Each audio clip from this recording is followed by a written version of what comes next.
Hello, everyone, and welcome to Slash Film Daily for Monday, October 22nd, 2018.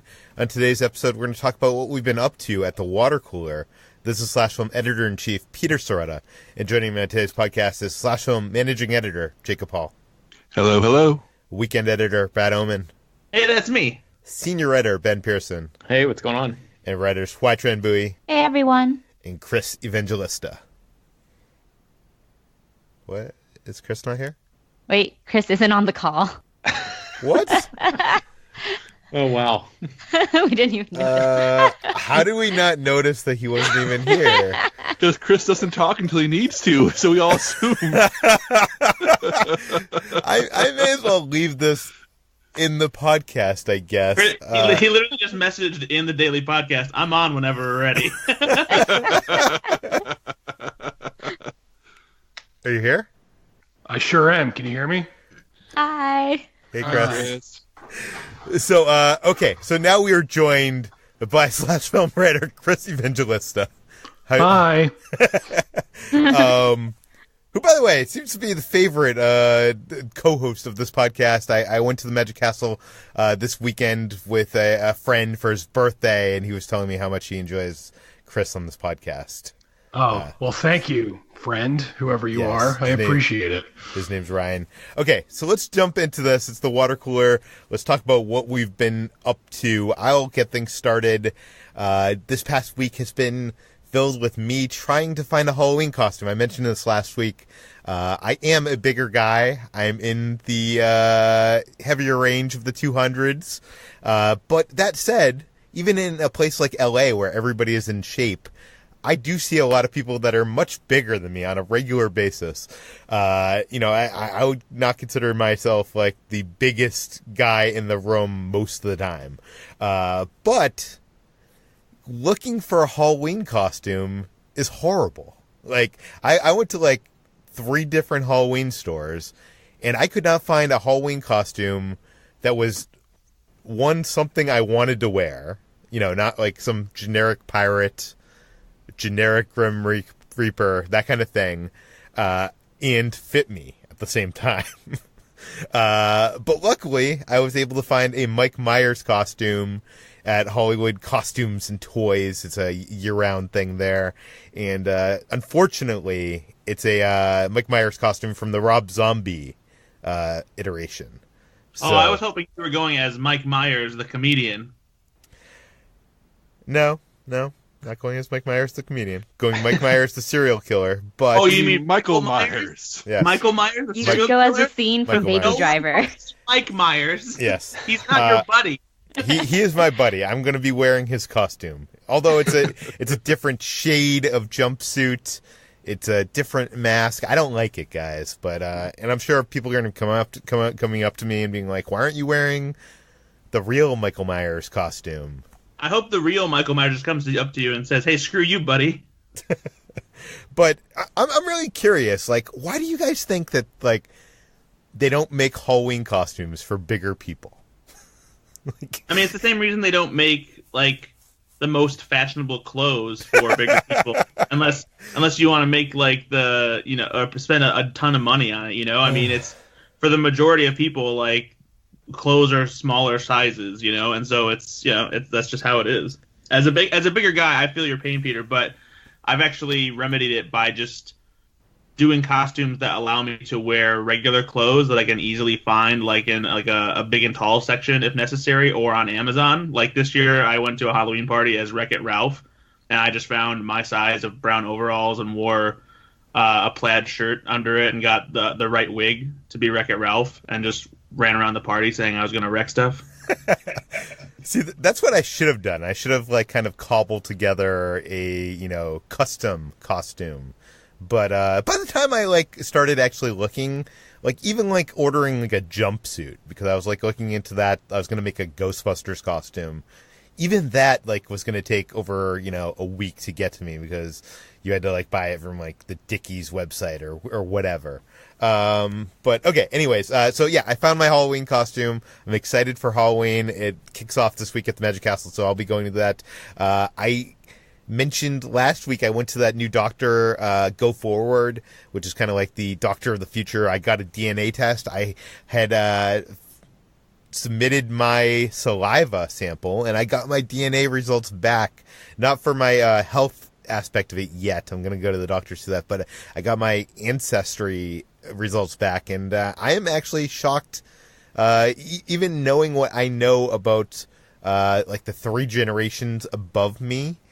I am shocked at how different my where I came from is from what I thought it was going to be. So I would recommend anybody who has an interest in that checking it out. I know there's a couple different services. I think Ancestry.com does one. I did 23andMe, and I think it's like $100 or something. But it's filled with all sorts of like interesting details. You can even like find like close cousins and stuff like that share your DNA. You can find them.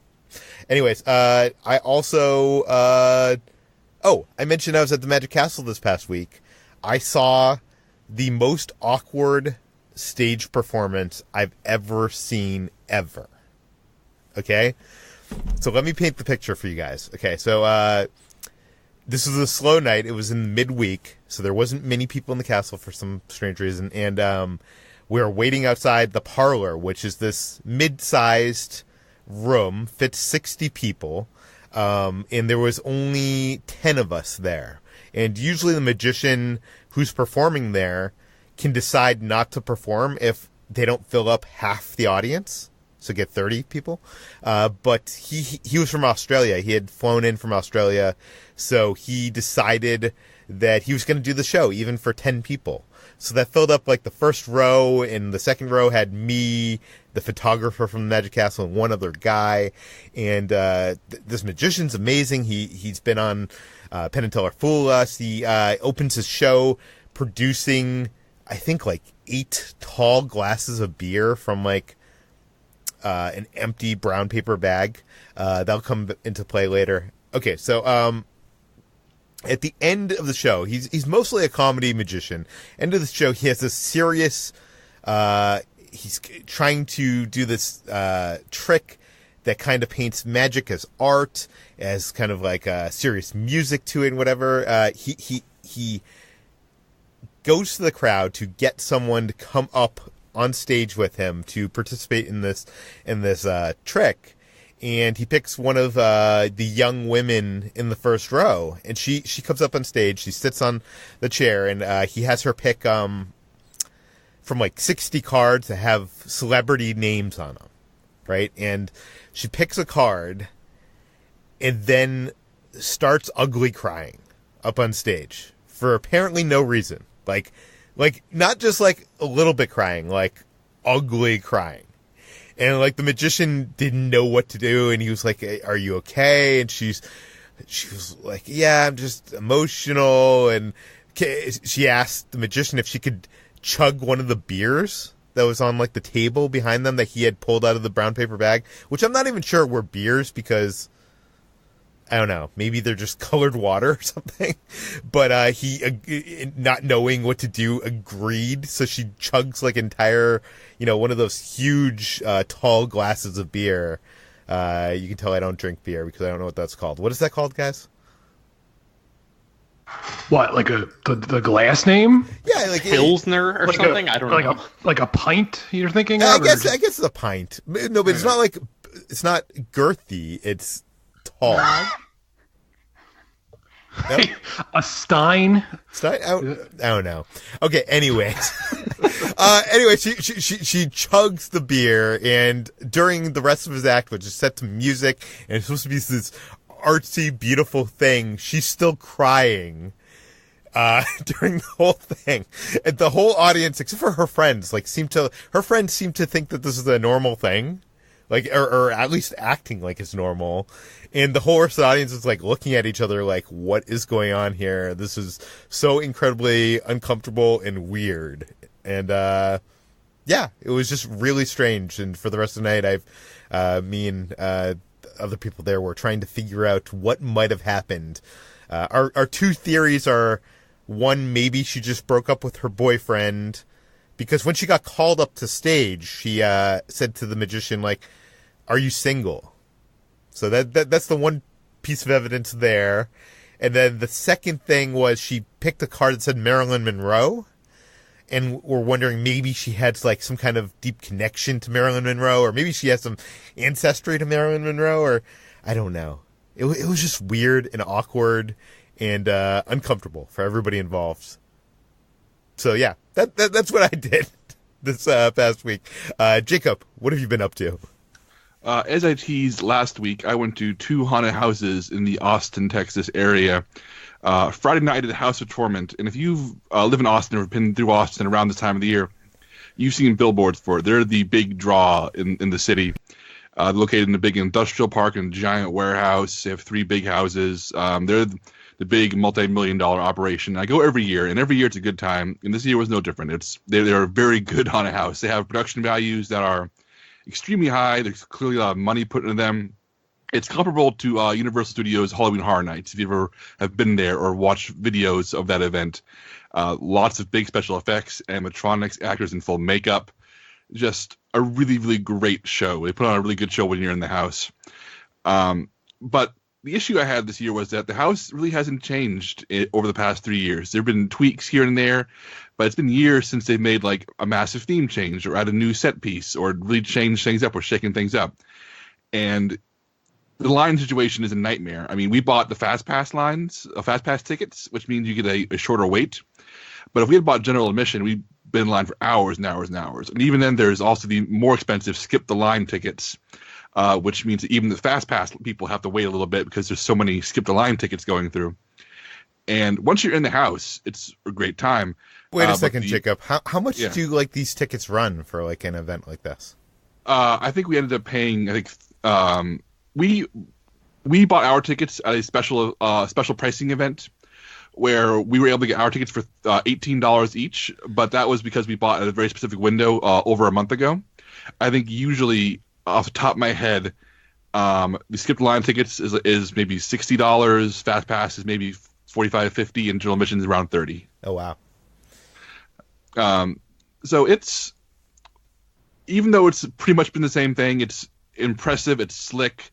The actors are extremely physical. They're very acrobatic. They're climbing over structures and leaping at you, and it's just a very fun trio of houses.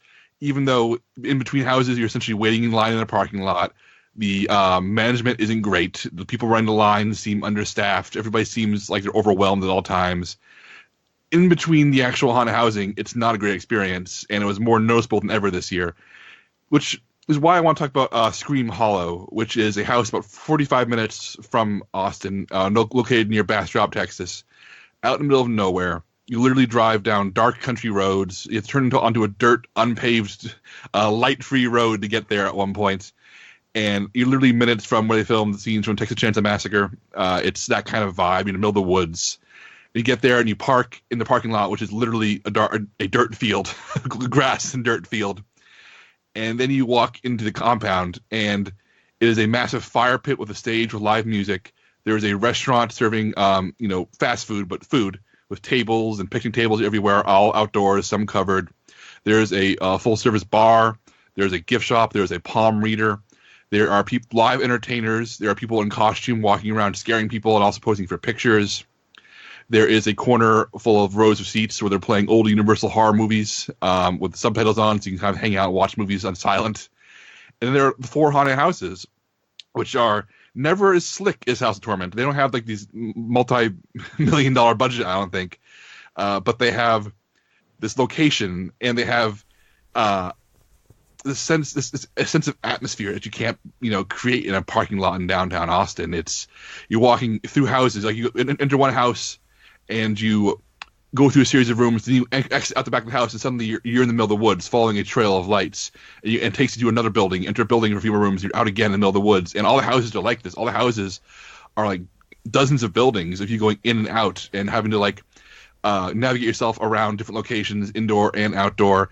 And the actors are everywhere. And whereas the actors at House of Torment are hitting their marks, doing a scare, and then backing off, waiting for the next group to arrive, the actors at Scream Hollow, they talk to you. They actually form dialogues. They will try to like do scenes with you, ask you questions, follow you for longer if you're like engaging with them. Like at one point, I told one of the actors in my group the name of one of my friends. I told, hey, my girl's back, her name is Tony, and the actor started following Tony. She followed her for 5 minutes, going, Tony, I'm going to destroy you, I'm going to eat you, I'm going to tear you apart, and just started like creating like memorable moments and scenes with us, and like clearly going away from her stage area, because she saw that Tony was freaked out and had an opportunity to keep us entertained. At one point, someone mentions the group behind us was also our friend, so we mentioned our friend Krista. We made sure that the scare actor heard her name, and later on we learned that this character jumped out at Krista and said, "Are you Krista? Tony's dead." And it was just these actors who had so much freedom and so many improv skills are clearly trained to react to the groups and suss out the group and see how people are reacting. That unlike House of Torment, which is, like I said, this Hollywood production, this was like actors really engaging with us. And the four houses are very different. There's a zombie apocalypse. There's a satanic church. There is a slaughterhouse run by redneck cannibals, and there's an ancient demon temple. And they're all so different. They're all so much fun. And whenever you went outside, there was no skipped line passes, no fast passes, so everybody's on equal footing, but they was still well managed and friendly, and the lines were never that bad, even on a Saturday night. And even when you're waiting, there's a live band, there's people juggling fire for entertainment, there's actors walking around like scaring people in line. There's like a 6'7" guy dressed as Jason Voorhees wandering through one of the queues with a machete, just terrifying people. And all this while you're out in the middle of Bastrop looking up with a complete full sky full of stars and a full moon. Like I said, you're so far from the city that's all completely quiet except for the band. And when you're out in the house itself, you can't hear the bands. All you can hear is like the nature around you and occasionally some music and sound effects. And I'm going to end this because I'm going on for way too long, but as somebody who loves haunted attractions and does this every year, Scream Hollow straight up embarrassed House of Torment this year. And House of Torment will continue to be the big dog. It's still the one in Austin, and a lot of people won't want to drive the 45 minutes. But if you're listening to me and you're in Central Texas, Scream Hollow is one of a kind. I had one of the best weekends I've had in years going to Scream Hollow. I've talked about these haunted attractions. You have talked about these haunted attractions. Even Chris has said that he likes them, but he doesn't go to them. I'm kind of wondering about HT, Ben, and Brad. Do you guys avoid these kind of things, or what is your experience with like kind of these haunted maze events? Let's start with HD. I actually would like to experience something that is as immersive as this, but I haven't really had the chance. I've been to like one or two haunted houses that were like local run ones, and they were not great. So I've never had a good experience. And I think I told Jacob this, and he was like, we have to remedy that. But yeah, I've always been fascinated by haunted houses, especially ones that are interactive. I remember reading about this one in Japan where you can go to basically an old abandoned hospital, and then you get a mission and have to like throw a curse into a fire in the middle of the hospital, and then like one ghost just chases you around the entire time. And I love that idea, but I've never actually had the opportunity to do something like this. Maybe I just haven't done enough research. I haven't put in a lot of thought into doing these or like going out of my way to do them. So, but I do like the idea now that you guys are so enthusiastically talking about them. Well, if you move into New York City soon, I think there's, a big city like that, you can have a lot more options than you currently do. So we'll do some research next year and make it happen. Cool. Yeah. Ben, how about you? I think you've said that you haven't gone to any of these, have you? Yeah, I've never been to Halloween Horror Nights or any of that stuff, despite even living in Orlando for about a year, maybe 2 years actually. But yeah, I don't know. I've never been like a huge horror guy, so the idea of like going into an immersive experience where people are jumping out at you has never really been something that really sounded like my cup of tea. So I just sort of haven't checked them out. But you did do that It House though when it was in Hollywood. That's true. Is that something that like you could just never do again? Like it's not.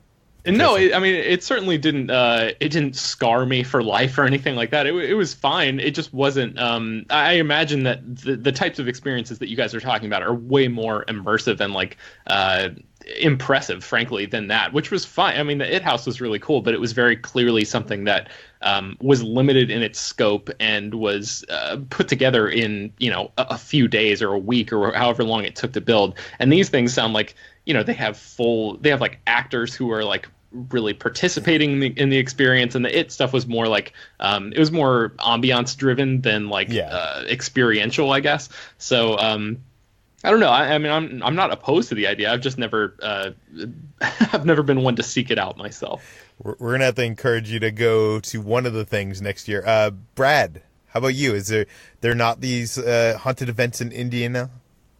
No, there's definitely plenty of stuff around. It's just not my thing. I love going to see horror movies and that kind of thing, but going to haunted houses and stuff like that, it's just, I don't really like people getting up in my personal space. And like I feel like if I'm going through and something jumps out at me, I'm just going to end up punching the thing that jumps out at me, and no one's going to want me back. It's just, that's not for me. It's going to end with Brad getting kicked out and getting a restraining order. Okay, Brad, what have you been up to this past week? Well, actually, I've been pretty annoyed. This actually just happened to me yesterday.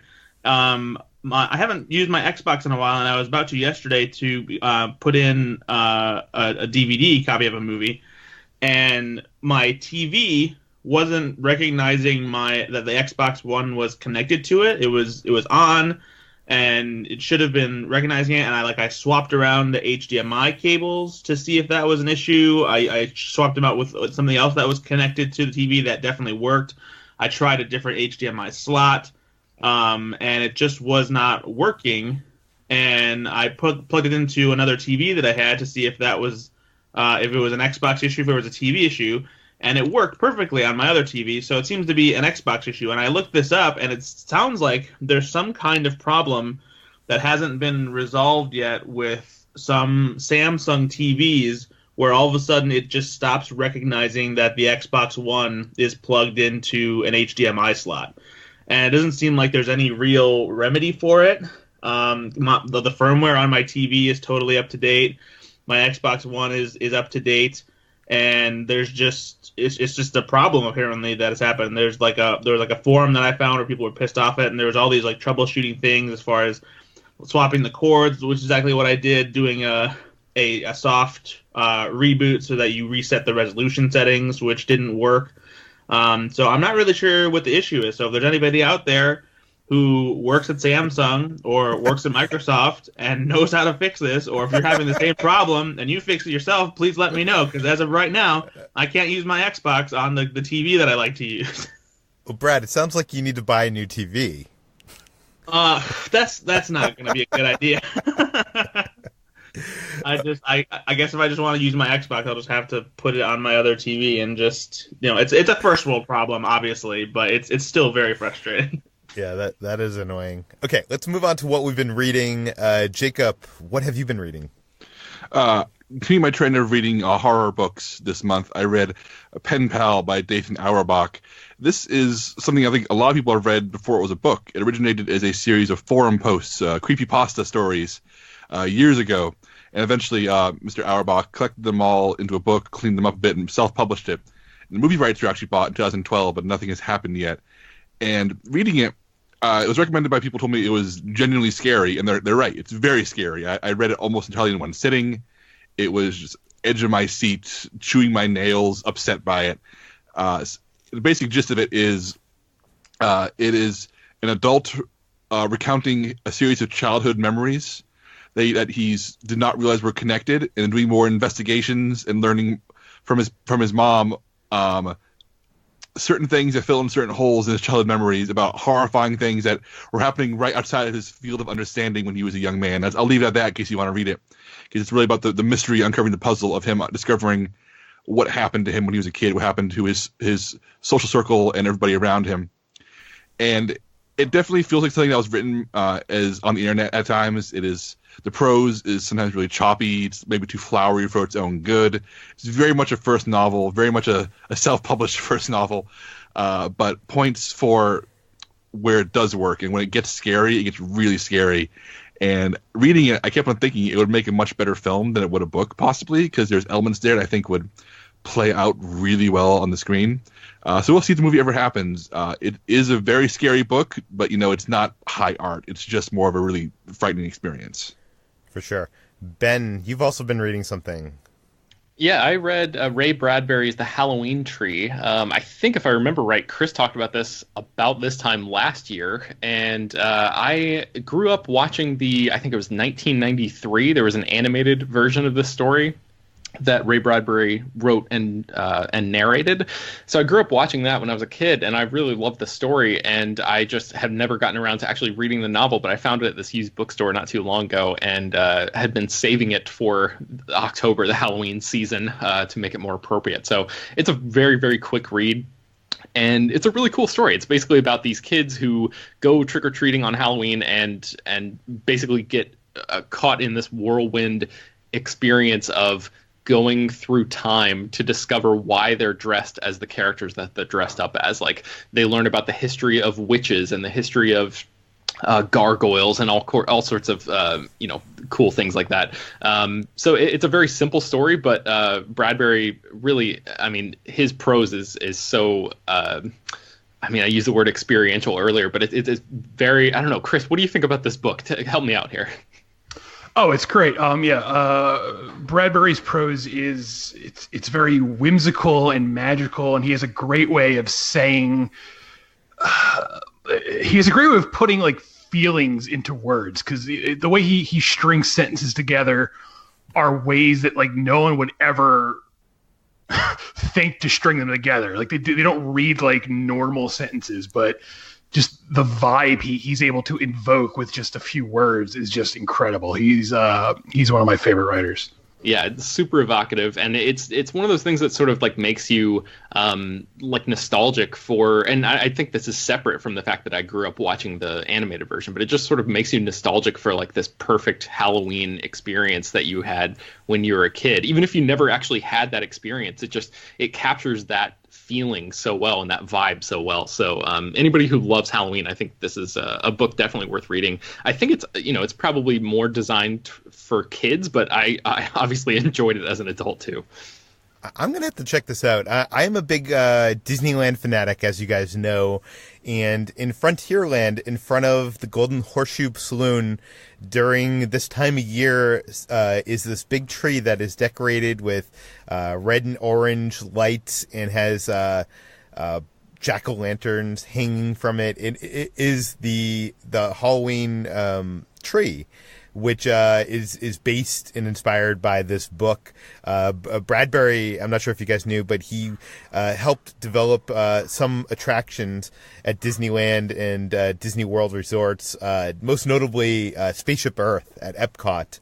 And in, I want to say the late 90s, let me see,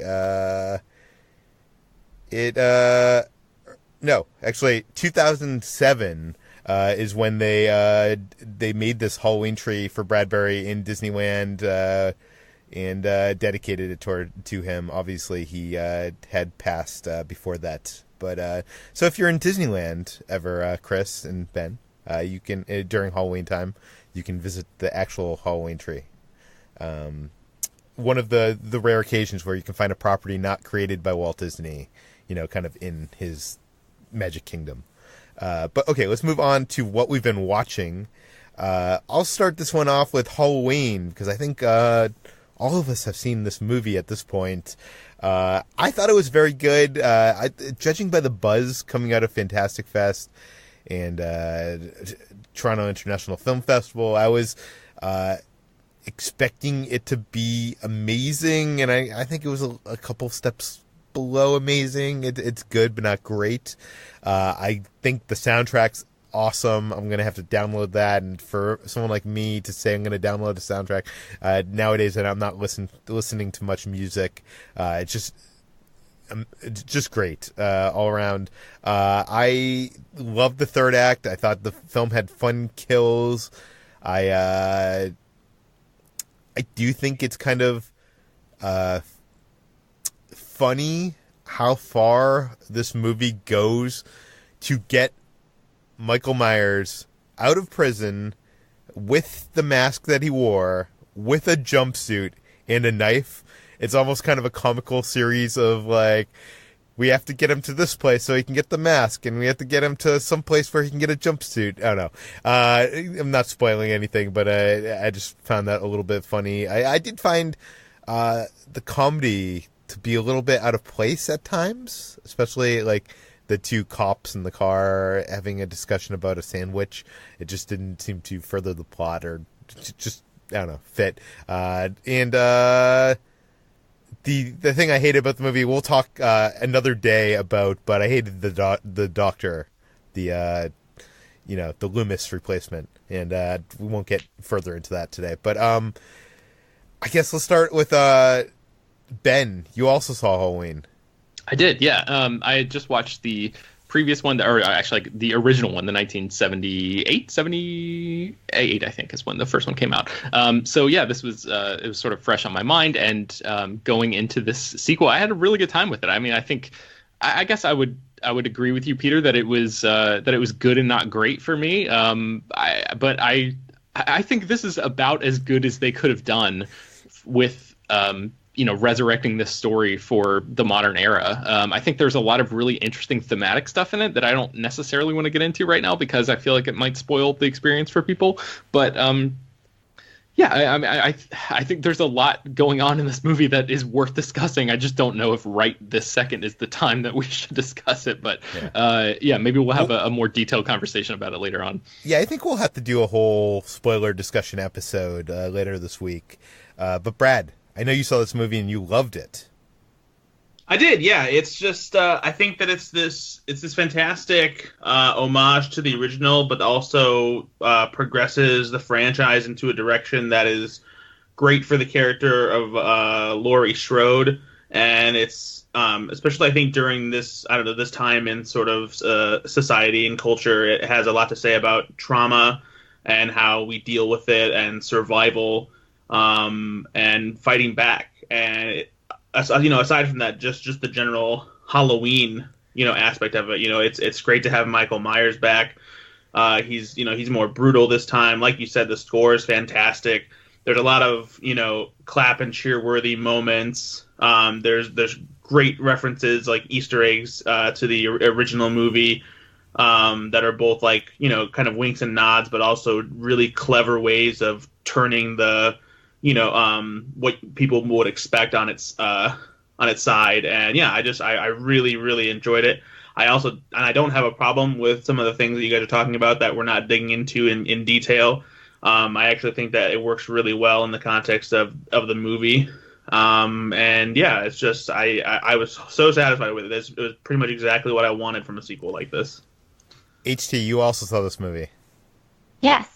I'm on the camp of I liked it, I didn't love it. I've also never been a huge fan of the slasher genre, but I actually quite liked what this movie did and how it kind of doesn't quite fulfill a lot of expectations I have with the slasher genre. Specifically, I guess I can't get into spoilers for this either, but definitely how it's driven more by Laurie Strode's narrative and her struggling with her trauma and PTSD. And it was a lot of fun. I like that it kind of is more in the vein of like the Lego sequels that we've seen, like Force Awakens, what that did with Star Wars, or what Creed did with Rocky, and it kind of feels like it's bringing an old familiar story into a new era. And I enjoyed it, and I liked the third act part better than you did, Peter. But yeah, I think there's a lot of juicy stuff to get into this movie about that I would love to talk about and like really get down and analyze, but I can't really get into that here. But yeah, it was a fun romp. It was a great time, and I found myself enjoying myself quite a lot. Yeah, we'll definitely get into the discussion later this week. Jacob and Chris, I know you both have already spoken about this movie on this podcast before, but is there anything either of you would want to add? Well, I went and saw it again over the weekend because my wife wanted to see it, and I ended up liking it even more the second time than I did at TIFF. I think I was like overwhelmed at TIFF. Not that I disliked it at TIFF, I gave it a good review, but I was so overwhelmed at the experience that I walked out sort of like in a daze. And seeing it again this time with like a clearer head and knowing what happens in it, I ended up liking it even more. I also do not like the doctor stuff, which again we'll talk about later. But it didn't bother me as much this time as it did the first time I saw it. And beyond that, I mean, there's some great stuff in this. I mean, without giving away spoilers, Judy Greer has a scene near the end of the film, which is like the most satisfying movie scene I've seen all year. And if we end up doing like a list of our favorite scenes of the year, it's definitely going to be on my list. Well, cool. Let's move on to what else I've been watching. I spent the weekend watching Netflix stuff because Netflix just releases so much stuff every Friday. It seems like it's impossible to watch it all.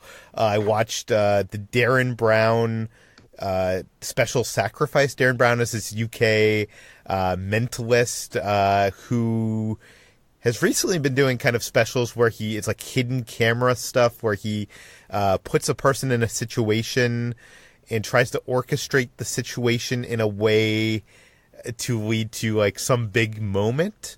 And this is his latest one. This one's a Netflix original, though the previous ones were released, I think, in the UK, either on BBC or something. Yeah, and this one was released just for Netflix. Although, judging by the show itself, it seems like it was made for broadcast television because there's like moments where it seems like there's kind of like that moment before a commercial where it's kind of teasing what's coming up next and you don't want to, turn the channel kind of thing. So it doesn't seem like it was made specifically for Netflix to me. But, okay, so what this is Derren Brown's Sacrifice is, he did this big casting where he had like hundreds of people and he found one person to follow for the show. And this was a man who lives in the U.S. who thinks that illegals are ruining America. So it's very, set in today's time and very topical. And basically the whole show is bringing this guy to a point where at the end of the show, he's going to be in a place where a Mexican man is going to have a gun pointed at him. And hopefully this guy, the experiences that this guy has had, it has changed him in a way that he will actually step in front of the bullet to protect the illegal that he supposedly hates.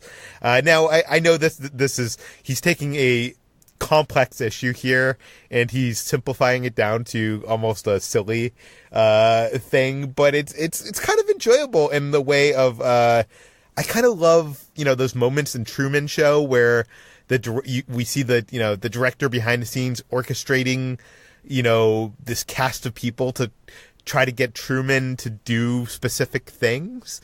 And this is that kind of thing, but in a show format. And, I don't know, is it real? Brown has a, history of being a magician. Mentalism is not real. There's, they're glorified magic tricks for the most part. But I would say out of all his specials, this is believable. I actually believe the whole thing, and I believe where this whole thing takes it. And I would recommend seeing it. It's not, I wouldn't say it's great, but it's an enjoyable watch. And I also watched Making a Murderer Season 2. I watched the first couple episodes of that. Have any of you guys started watching this? No, I heard it was really bad. What did you think about it, Peter? Well, I am only 2 episodes in. I will say the first episode is worth watching because it does something that not many documentaries or docu-shows do. And the first episode is kind of basically addressing the aspect of, these people and these situations that have been profiled in that first season of Making a Murderer. It's addressing what this TV show, this phenomenon, has done to this town, to these people, to these, to everything. It's kind of addressing the consequences of, a documentary, which is kind of interesting. And it also talks about, the controversies of what was left out of that initial season, and they do get into that here. There is a new lawyer who has come up to defend Stephen Avery, and she is an interesting character, and this season seems to be following her journey of trying to figure out her case to try to get Stephen Avery out of jail. Unfortunately, starting in the second episode, it's kind of boring. It turns out watching a lawyer go through the work of trying to investigate how they're going to do a case is not as compelling as watching, 10, 15 years of footage and going through like this, twists and turns that we saw in season 1 of the show. I'm going to still try to watch it. I'm only 2.5 episodes in, but I would recommend seeing the first episode, because the first episode's kind of just very interesting in how it kind of, it even goes and talks to, people that knew the victim of the whole thing and how they feel about the show and everything. I thought that was, I don't know, it was just a very cool way of doing it. And I did start watching The Haunting of Hill House. I only watched 1 episode. I don't think the show's for me. I'm not saying it's bad. It's a good show. I just don't think it's my type of thing. I know Chris likes it a lot. Jacob, what have you been watching? Well, I revisited The Night Comes For Us, which I saw at Fantastic Fest and talked about on this podcast. It's Timo Tjahjanto's extremely, extremely violent Indonesian action movie that is unlike any action movie I've ever seen. Just people being decimated in stunts and action scenes that make me wonder how they pulled it off in ways that boggle the mind. It's very much like The Raid, with even less story and even more action. And if you want to hear me talk at a little more length about this, I encourage you to go back and listen to our Fantastic Fest recap episode from a few weeks back. So I want to toss the baton to Chris, because I want to know how this thing played for him at home for the first time. This is probably the most violent film I've ever seen, and I know that's that might turn some people off, and I don't want to make it sound like I love violence, like I'm not a sociopath, but... Wait, clarify that. What is an example of why this is the most violent film you've ever seen?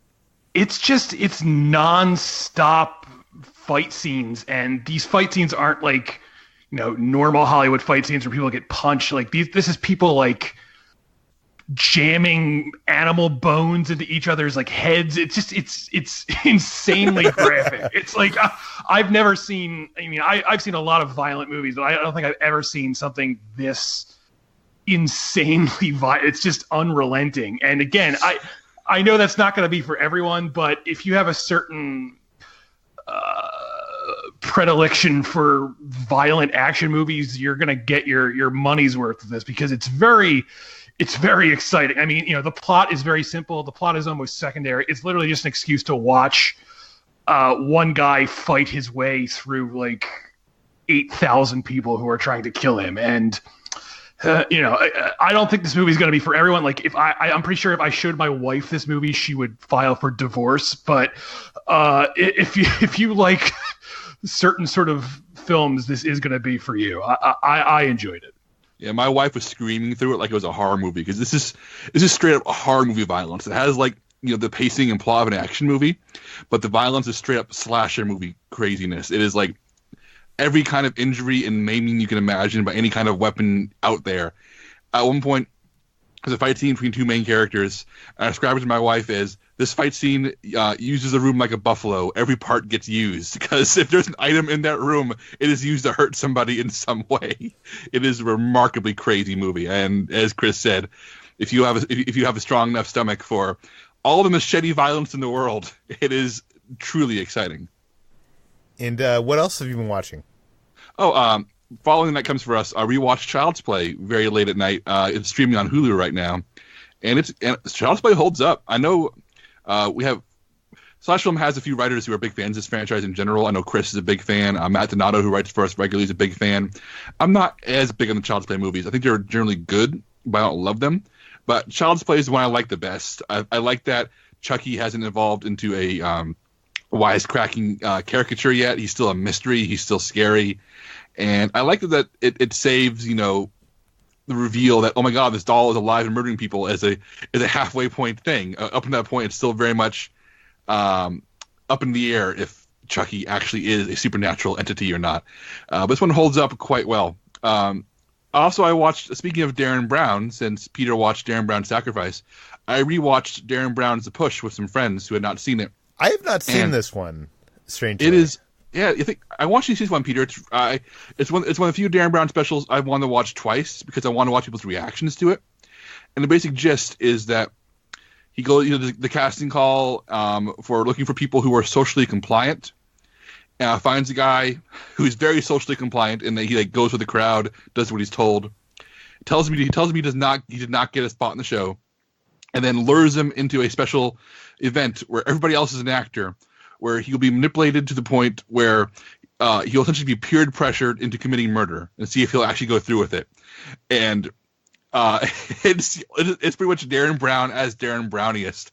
It is just all sweeping life lessons plus illusion, plus human nature, plus psychological stuff, plus really amazing special effects. And second time through watching it with other people and seeing them scream and gasp at the right points and watch this guy slowly get encouraged and make increasingly bad decisions. It's streaming on Netflix, and I want to say more than that. It's a blast. It's really fun and probably irresponsible. It's really irresponsible. But wait, how much of it do you think's real? I think most of Derren Brown is real. I think some stuff is maybe staged or reshot for television, but I genuinely believe that 95% of his stuff is legit. Okay. What else have you been watching? I don't want to call it a mistake, but I watched The Midnight Man last night, which is streaming on Amazon, and this is a 2016 remake of a 2013 Irish movie. To give you an idea of how strange it is that it exists. And the opening scene, the first 5 minutes are amazing. I was watching the first 5 minutes thinking, man, this is a hidden gem. Where these kids in the 50s are being stalked through a house by this evil monster called the Midnight Man. And it features two of the most unrelenting child deaths I've ever seen in a horror movie. These kids get destroyed in ways that have me my hand over my mouth gasping because I cannot believe this movie was murdering children as brutally as it was. And then the rest of the movie is such a letdown. It never lives up to the opening 5 minutes. It gets increasingly bad and stupid. And so I recommend looking up The Midnight Man, watching the first 5 minutes and turning it off, and that's it. I also watched True Horror on Shudder. It's a British miniseries. It is one of those talking head shows where someone explains how they were haunted and there's reenactments. But this one's interesting because reenactments are actually good, and they're actually really well shot and pretty scary. So if you like those sort of cheesy haunting, real-life haunting shows, you see A&E and stuff, but you want one that is actually good and effective, True Horror on Shudder is worth your time. And finally, I spent hours and hours and hours on Saturday and Sunday watching ER. As I mentioned a few months ago, my wife and I are making our way through the series. It's our favorite show from childhood, and I'd never seen it before it started streaming on Hulu. And I thought maybe I'll watch the first few seasons and give up, but I'm hooked on it. It's so good, and the fact that a show this good was so popular for so long while it stayed so good is kind of a weird miracle. And that's something we see very often these days. And I know I'm probably approaching the point where the show starts, declining and won't be as good once we hit season 7 and 8 from what I'm told. But up through season 6, ER is just really great classic TV that's aged really well. And if you want to revisit it, or if you want to watch it for the first time, I am pleasantly surprised by how ahead of its time and thoughtful ER is, and I'm loving it. And Chris, you also spent the weekend watching some Netflix. Tell us about it. Yeah, Netflix has a new show called Haunted, which is a lot like that True Horror show Jacob just talked about. I watched that too a few weeks ago, and I like that. And this is very similar in that it's the talking head ghost show with reenactments. And like True Horror, the reenactments are really good here, and they're really disturbing. And this show has a bit of a twist because usually on those ghost shows, they always wrap it up with something like a happy ending where it's all right, we eventually moved out of the haunted house and we're okay now. But this show on Netflix, Haunted, every single story ends on this really bleak note. Like there's this one episode where this guy is convinced a ghost is going to kill him, and it literally ends with him being like, any day now that ghost is going to kill me, and then it just ends. And I was like, oh my god. I was like, what kind of resolution is that? I was not expecting that resolution at all. And they all have that sort of bleak, upsetting ending. Like, my wife and I, we watched this over the weekend. I was expecting like a cheesy ghost show, and I love those cheesy ghost shows where the reenactments are over the top, and you're watching it, and a part of you is like, oh, this is such bullshit. There's no way this happened. But this is this really like bleak existential version of that. So if you're looking for some sort of disturbing Halloween content, I would recommend this. It's now streaming. It's only 6 episodes, and they're really short. The episodes are like 20 or 30 minutes. So I would recommend checking this out. It's called Haunted.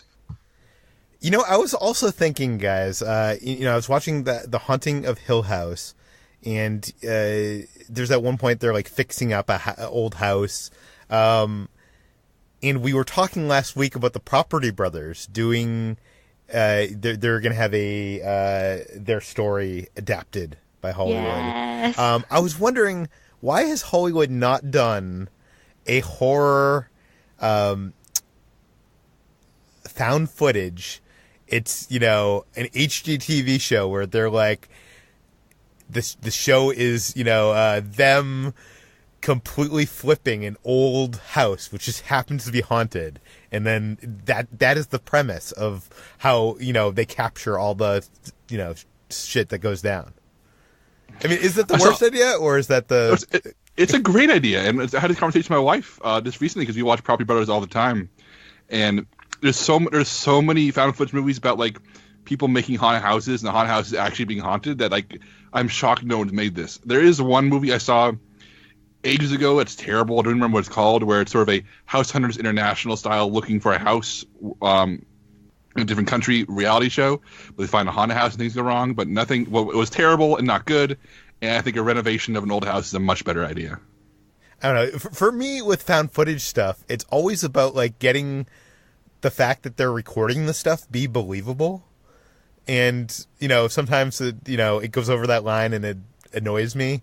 I feel like with this premise, it would be all believable. That, like, it's a series of a show of them, like, renovating, like, a, destroyed old house that's haunted. But anyways, okay, I'm derailing this podcast.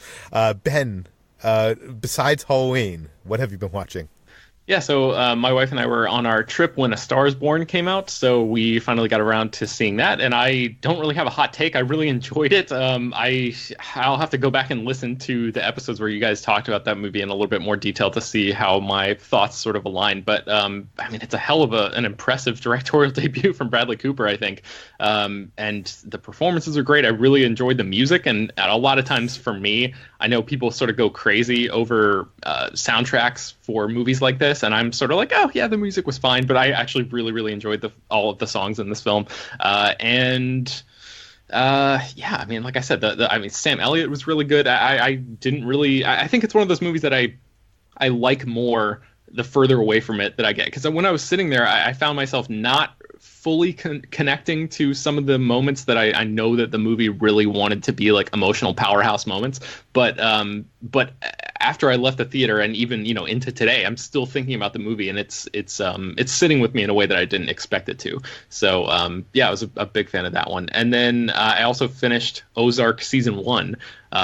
We have been not binging, but watching that at 1 or 2 episodes every a couple days. It's been something that we've been looking forward to getting to. Once we started, it was like we were immediately hooked. So we finally got through the first season of that, and I think aside from a couple of subplots, and like Peter Mullen plays a guy who seems like he walked right out of Justified, like a southern like a drug deal, the patriarch of a drug dealing family. And Peter Mullen, who just appeared in the most recent season of Westworld, I think I just don't like his character and his delivery. Like nothing about that subplot clicks with me. But aside from that, and maybe a couple other little nitpicks here and there. I think the first season of Ozark is really good television. I enjoyed it a lot, and I'm looking forward to diving into season 2. Very cool. Brad, besides watching Halloween twice, what have you been watching? I finally got around to watching the first season of Documentary Now, which is a show on IFC. It's been around for a while, and some friends have always told me to watch it, and I just have never taken the time to sit down. And finally, the other day, I was just like, I'm just going to watch a couple episodes of this and dig into it. And it's so funny. It's right up my alley. Bill Hader and Fred Armisen, you start starring a lot of it, but it also has a great lineup of guest stars. And it's this, if you've never heard of it, by chance or whatever, it's this series that is basically a parody of famous documentaries from over the years. The series itself is masquerading as this anniversary celebration of a PBS style network or channel celebrating 50 years of documentaries. And so they're recapping, the various documentaries they've featured over the years, and it's a lot of it's Bill Hader and Fred Armisen starring in these documentaries that very perfectly recreate the style and aesthetic of these classic documentaries. And it's done so with so much love for those movies, but it's also a parody as well, and not a parody on the line of Airplane, where it's there's a lot of meta stuff and that kind of thing, but it's done so well, and it's so funny. I love it, and I'm gonna keep watching it whenever I get a chance to. Very cool. And HT, what have you been watching? So I finally saw First Man. I'm about a week behind everyone else on movies, but I watched it and I really liked it. I'm not in love with it again, but I like what Damien Chazelle did with creating this visceral, thrilling experience out of what could have been a very ho-hum biopic. And it wasn't either a lionizing depiction of Neil Armstrong, and Ryan Gosling did a really great job of depicting that, of a flawed man who is not really good at communicating and laying out his emotions. And I think that this film kind of interestingly straddles a line between wanting to be a biopic and wanting to be a more experiential type of film, something along the lines of Dunkirk. And I found myself enjoying those sequences a lot more, the more visceral ones that you see, just them sticking Ryan Gosling in a metal coffin and just shaking Ryan Gosling. Maybe if they shake him enough, an Oscar will fall out or something. But yeah. I'm just imagining them taking Ryan Gosling up, hanging him by a rope and just shaking him. See if the Oscars are coming out. Yeah, when is the Oscar coming out? But yeah, I quite enjoyed it, and I will say that even though it gave a really thankless role to Claire Foy, she did her best with it. And she had that really great line where she calls all the NASA astronauts a bunch of boys, which I felt down to my core. So I enjoyed that it tries to do a little bit more than your typical biopic, but it didn't quite wow me as much as I expected it to be. I think I expected it to be more along the lines of Dunkirk last year, which really wowed me. And it was fine. It was good. It had some really great sequences. And then I also saw Colette, which is the Keira Knightley film in which she stars as the famous French playwright Colette, who was known for being somewhat androgynous, not quite transgender, but a very progressive figure for her time. And it was a great Keira Knightley film. It was really enjoyable. It was another biopic in a sense, but I think it had a really interesting sort of examination of the relationship that Keira Knightley specifically has and her characters have with costume in her films, especially because clothing and sartorial choices play such a large part in this film in particular. But I feel like there's a deeper dive to be made into how this film kind of feels like the epoch of Keira Knightley films in that way, and that the clothes and really make Keira Knightley and vice versa, and how, for example, the green dress in Atonement is so iconic, and everything that she does is very much defined by what she wears, and in opposite. So it's really interesting how this film plays into those expectations we have with the Keira Knightley film, and just kind of improves and expands upon them. So I liked Colette a lot. It was great. It's in limited release now, I think. I recommend it. It also has a really beautiful depiction of LGBT, an LGBT figure in history. So that, because she's bisexual, or perhaps more pansexual. It doesn't really quite get into it, but it's a really great film that I enjoyed. And then, apart from Halloween, I watched a screener for what I think is this year's best anime film. I'm going to beat my anime drum again. Look out, you guys can tune out as much as you want. Mirai. So Mirai is directed by Mamoru Hosoda, who is one of my favorite anime directors. He directed one of my favorite films, The Girl Who Leapt Through Time, which was a 2006 film about like time travel, but more kind of a slice of life film. And Mirai definitely feels very much in the vein of Mamoru Hosoda films, in that they tackle these slice of life stories through the lens of a very flawed protagonist, and with a very large magical realism sort of twist on it as well. It's a beautiful, lovely, enchanting film that is kind of subdued, but it feels incredibly vibrant and very grounded and real. These words kind of feel meaningless when I pile them up on top of each other, but it's a very wonderful film that definitely has a more interesting protagonist than I've seen in an anime film. It's about a 6-year-old boy who his new sibling arrives, and he has sibling envy because his parents are paying attention to her more than him. And basically he ends up having these sort of illusions and fantasies where he suddenly finds himself experiencing his mother's childhood, or his grandfather's adulthood, or like the far future.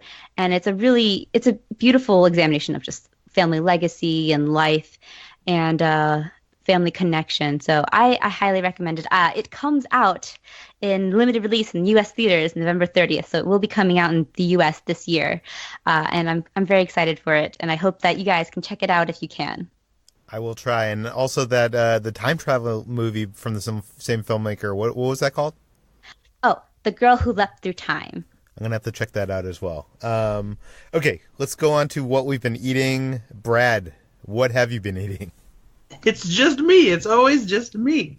This is kind of a boring one for some of you out there, but so there's been, I've noticed a series of... Someone might find this as a tip that's life-changing, so... It's true. Well, and I just did. So there's a series of McDonald's commercials that I've seen lately where basically the whole gist is like focusing on the unique ways that people who get food from there eat certain things.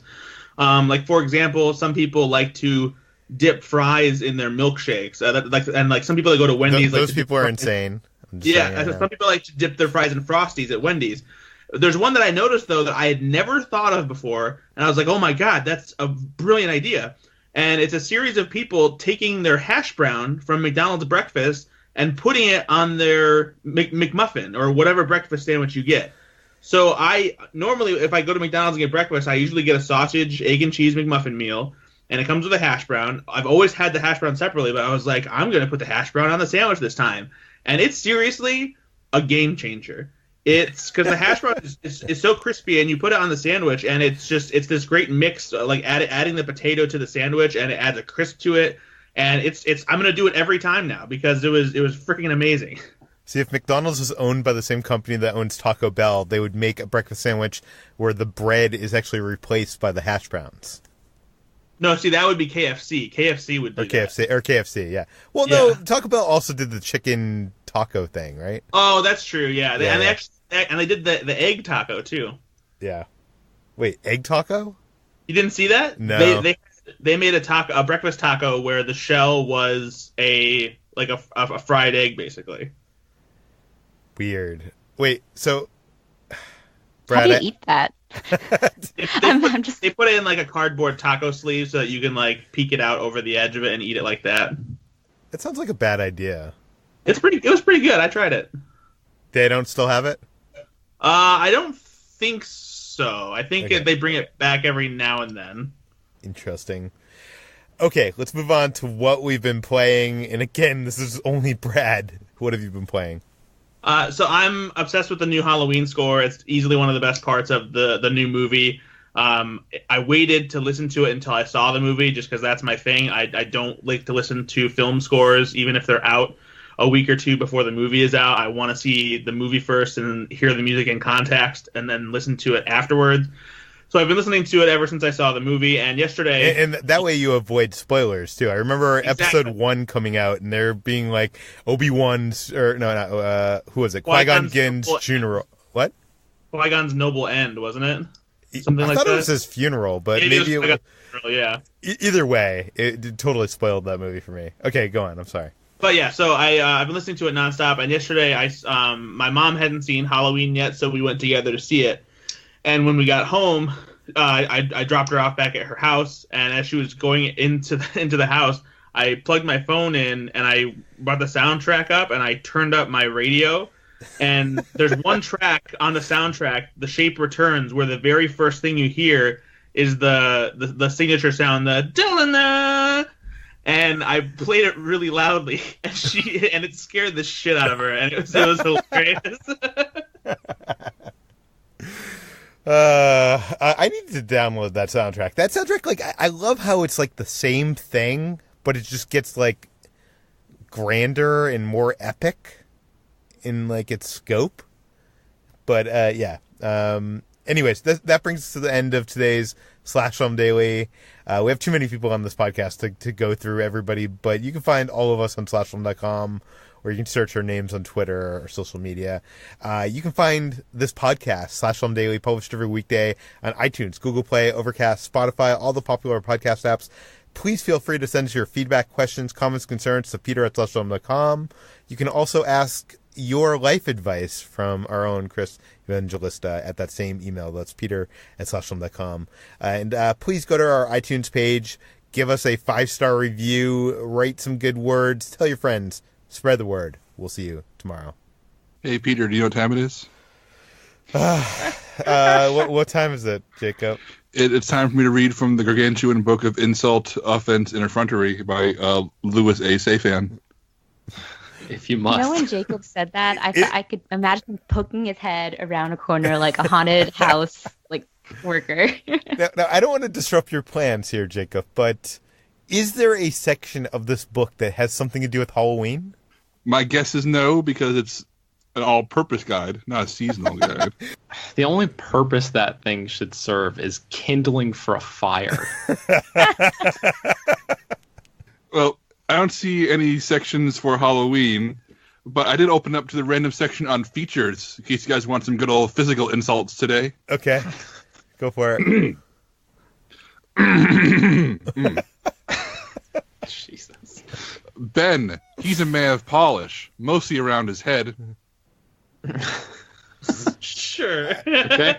Yep. Brad, he combs his hair with a sponge. Are these bald jokes? I think so. Peter, he has less hair to comb, but more face to wash. Why are these all about being bald? What is this a bald thing? I don't know, Chris. It's not that you're bald-headed. You just have a tall face. Okay. Who do I write in for a complaint in our HR department? I think. Oh, it's I'm me. trying to find a non-bald one for HT. This page Yes, is all bald ones. Hey, HT, your mouth is so big you can eat a banana sideways. Okay.